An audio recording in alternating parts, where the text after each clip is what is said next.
Inception meets The Exorcist, written by a person with the last name Christensen.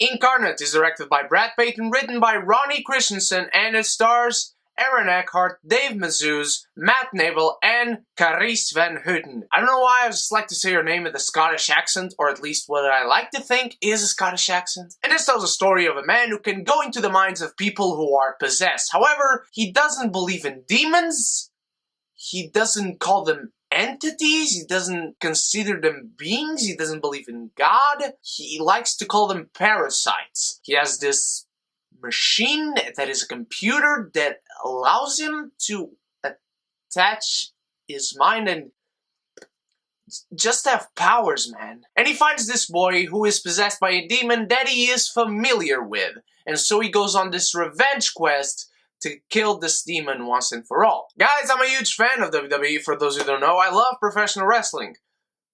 Don't be fooled though, whenever I see that logo in the movie poster, history has taught me so far that it's gonna be shit. Look, Aaron Eckhart does his best in this movie. I mean, he really does his best. The guy is one of those actors that he's never bad. He always has that charm because he's Aaron Eckhart, and so you like him. And I like what he does here, even in I, Frankenstein, which is an awful movie. I like it in a guilty pleasure way, and I like Aaron Eckhart in that movie. He does his best in here. He's this guy who has been through some situations, but you never are able to feel for him because this guy is a douchebag, and his backstory is only explained halfway through the second act of this movie. It's really like shoved in for them to try and make you feel like this character is something worth living for, like you should feel for him, feel for his struggle, feel for what he has been through, and so on. But it doesn't work, and despite what I said of Aaron Eckhart trying, he basically does what he always does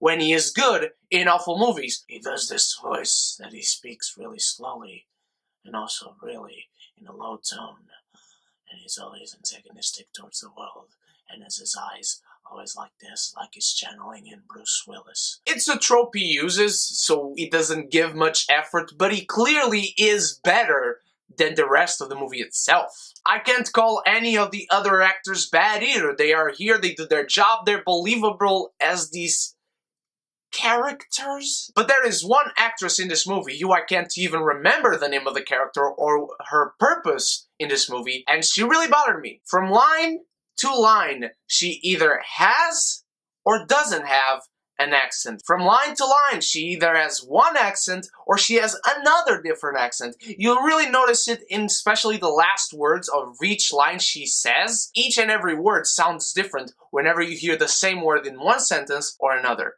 It really takes you out. This movie is a boring, paint-by-the-numbers possession movie, and it tries to take elements from better movies such as The Exorcist, or even The Conjuring, which I didn't like, but I like the second one enough. Take elements from Inception, The Exorcist, Conjuring, even bad possession movies, and I mean, you get what this movie's about. You get what this movie is going to do. And he uses those elements in the most boring way possible. It does nothing new with them. The whole plot is a mishmash of elements from better movies, better horror movies, better possession movies. It's a mishmash of all of those and just put into garbage form, and it becomes this movie. It's really sad to see that no effort was put into making this kind of feel different because they had every shot at doing so. Even the directing is awful. It feels like none of these shots were planned.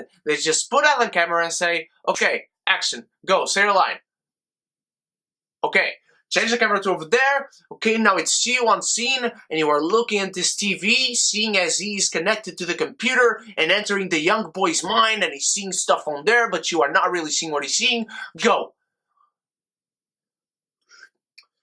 this good coffee. This really good coffee. Okay, you're done? You're done? Okay, move the camera over there. I'm going to have lunch. You guys do what you do. Just, the camera is on rolling, so you do what you do. Goodbye. I'll see you later. I like San Andreas, directed by this guy. I'm looking forward for the Rampage movie directed by this guy. Granted, because it's The Rock starring in it, and that's the only reason, but still, it's being directed by this guy, and I like San Andreas. Point made. The special effects are some of the worst of the year. They are just lazy. I am bad at special effects. I am having special effects class right now. I can do better special effects than these. And the last shot of this movie really tells a whole story onto the bad quality of these special effects. I mean, it's just awful. And there's a moment in this movie that irritated me so much. It then irritated me a little bit less, but still irritated me because of the way they use to make the story make sense, I guess. And there are a whole lot of characters and a whole lot of elements that they present in this movie that serve absolutely no purpose. They were here so this movie could be 90 minutes long